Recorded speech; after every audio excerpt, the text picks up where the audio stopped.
Alright, so I'm going to be giving you guys the best beginner's guide on anime Vanguards you'll ever see. Also, later in the video, I did explain how to farm rerolls, gems, and I did talk about how to obtain every top meta unit in the game. However, I'm trying to reach 10,000 subscribers by the end of the year, and it'd mean the world to me if you guys did subscribe. Also, when I do hit 10k, I will be doing a 10,000 Robux giveaway down in my Discord in the description. Also, if this video does help you in any way, again, it'd mean a lot if you did subscribe, but let's get into the guide. Alright, so in today's video, I'm basically just going to tell you guys how to become good at AV if you're just starting out. And this video is honestly going to be pretty simple because it's honestly really easy to get into the game now because there's so much opportunities, well, to get good. So basically, we're just going to run through this pretty quickly. So when you literally just join the game, you already have the summer event unlocked, which will basically carry you through the whole early game of AV. You're basically just going to do this game mode. Literally, I'm not even joking, the first few days when you start out. And what you want to do is every 10 waves, you want to restart the match so you get 3,000 summer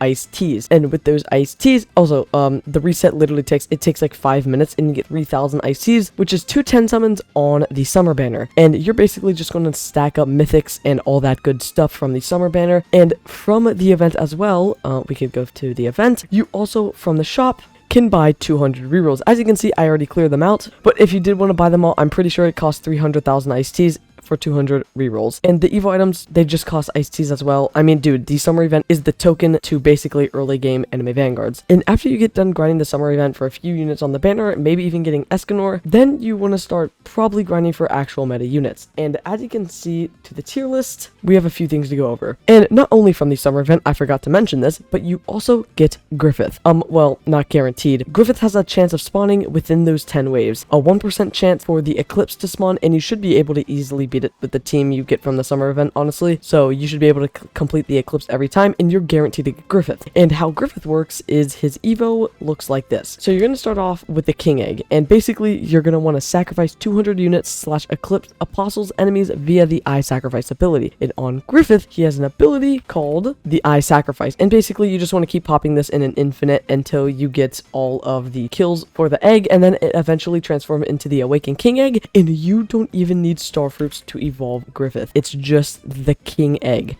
which is so disgustingly broken. So yeah, Griffith is such a meta unit to get early on because he's literally free. You can do an event with no units and get Griffith, and he's literally top of the tier list. Look at this. Griffith is literally the second best unit in the game. He's insane. However, he is one placement, and he's still good without Monarch, but you definitely do want Monarch on him. But that brings me to my next point, rerolls. And there is a ton of ways to get rerolls in this game. I already explained it in a video before this, but I'll just go over it real quick again. So we have the best reroll farm in the game, which is challenges. When 2x weekend is on, I'm pretty sure you get like 150 rerolls just over the weekend alone. Just over the weekend alone. And this is not counting the weekly challenge, which I still need to do, the daily, which is amazing, the regular challenges, which they do give you 1 reroll, but when 2x, it gives you 2.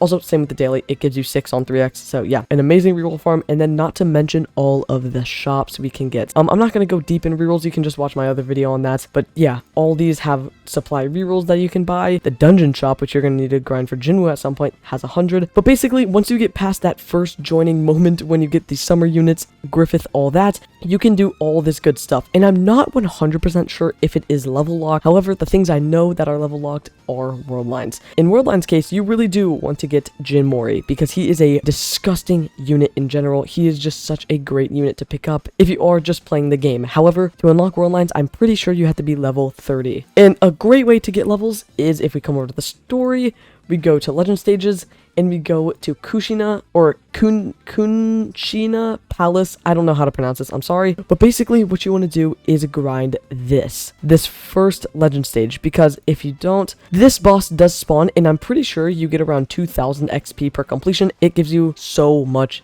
experience. But yeah, that's basically, I'm being so serious, that's kind of what you want to do, like, to be honest. And also, another really important thing to know is for the evolutions. In the early game, you might be hard stuck with getting Essence Stones, but no need to fear. because I will explain it to you. But basically, some of the best methods if we come over to the boss events. Now, boss events are pretty difficult to do, but like I said over 1 million times, if you already grinded these summer units, you're pretty high level, and you unlock the story stage, you should be able to clear this very easily. And from here, you can buy rainbow essence stones, any essence stones you need with just the boss event currency, and you could get gold as well. I forgot to mention that. There isn't an amazing way to farm gold in this game, to be honest. I mean, during the summer event, if you AFK or just do it, you get gold passively, so I guess that's a method. But yeah, just there's so many shops, and of course we have challenges, which if you do the weekly, daily, all that, it does drop essence stones. Literally, the weekly gives so much essence stones, and if you are running low on like green essence stones, any essence stones, you can come over to the crafting and synthesize area, which you can craft all of these with green essence.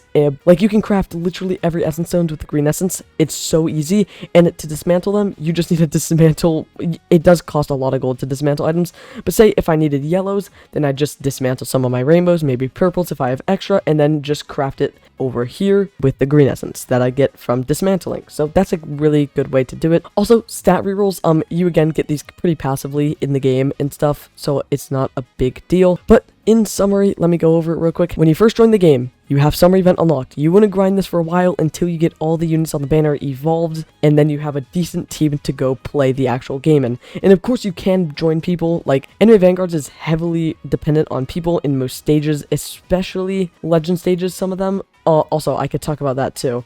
But yeah, and then once you get all of that, I will quickly go over the units you should do, and I'm gonna quickly go over the units you should get after you go through all of these stages I just said. So if we come over to the tier list real quick, we do have Escanor, which is from the summer banner. If you want to get him while grinding for it, or if you just get lucky while getting him, then that's really nice. However, I'm almost certain you need to be level at least 11 to even get him, I'm pretty sure. I'm almost positive. Yeah, okay, yeah, Vanguards unlock at level 10, and same with Shinies, blah, blah, blah. Also, with game passes, the only one I'd ever purchase is the VIP game pass, and battle passes are always good to pick up as well if you want to just be a pay-to-win little stinky loser. But anyways, yeah, Escanor is amazing, but he is level locked again behind level 10 if you want to summon for him on the summer banner. Jinwoo, he takes a long time to get. Maybe I'll just go over him real quick. So basically, you get him from the banner. He is just a mythic that you can select on the banner. It's Jinwoo, and then you're gonna have to grind this dungeon 50 times.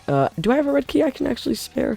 I don't have a red key, but basically with the red keys, yeah, so you're gonna need to beat the dungeon 50 times, and then you're gonna have to use Vanguard's summons, and then you're gonna have to use Sun Jinwoo summons, I believe 5,000 times, and then you're gonna have to sacrifice 30 mythics / exclusive units to Jinwoo, and then you get his Vanguard. So yeah, that takes a while to get. Then we have Kaguya, which is obviously the spring, which is the spring portals, and if we come over to the spring, again, Vanguard's level 10, she is the Vanguard on this banner. But yeah, next we have Griffith, which you get him literally passively from playing the game at the beginning. He's super easy to get in Yuhabaha, and you watch Yuhabaha, I don't know how to say his name. You get him from these little things called rifts. And now this one is obviously GG, as you can see. And let me go over to the rift shop real quick. So the rift shop resets every Tuesday, I think Tuesday or Wednesday night, I believe, and it rotates through 3, Astolfa, Gigi, and Yuhaba.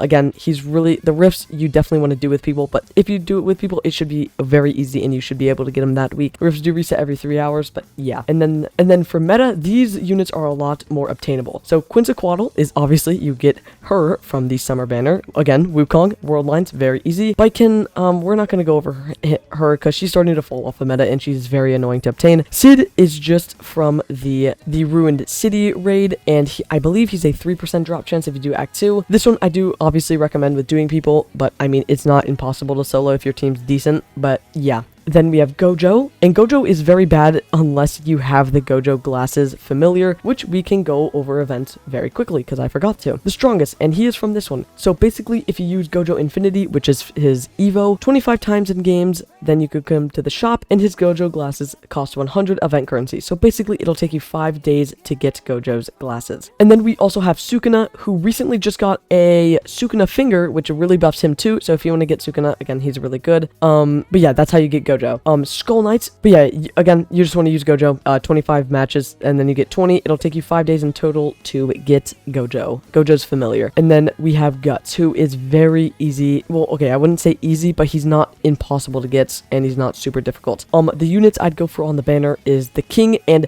with Guts' special quest, if we go over here, you need to evolve. Okay, well, mine says I sacrifice ability, but basically, what you want to do is evolve 2 of the Berserk units, and if you get Griffith in the beginning, like I said, that's one of them already down. Skull Knight is another banner unit, definitely evo him, he's very good, and then that's 2, and then the last quest is literally just using Griffith's ability on Guts, and then you get his Dragon Slayer, and then you can evolve Guts. So again, those are the units you basically want to go for late game, but yeah, I hope this guide helped you. I'm sorry if I didn't explain stuff specifically. If there's something I did miss, let me know. But I'm pretty sure I explained a ton of stuff. Oh, I did miss one thing. I did miss Odyssey. This is, again, level locked by level 30. But you want to do limitless mode. You want to do 4 rooms, picking plus 25 intensity each time, and then you get 500 gems per time you do it, basically. And yeah, that is an amazing gem farm method. But yeah, I'll see you guys in the next video. I'm hoping this guide helped you a lot. Hopefully I explained this guide pretty decent. But yeah, if you did find this helpful, please subscribe. Join my Discord, doing a 10k Robux giveaway when I hit 10,000 subscribers. So yeah, subscribe. Peace. Hope this helped you.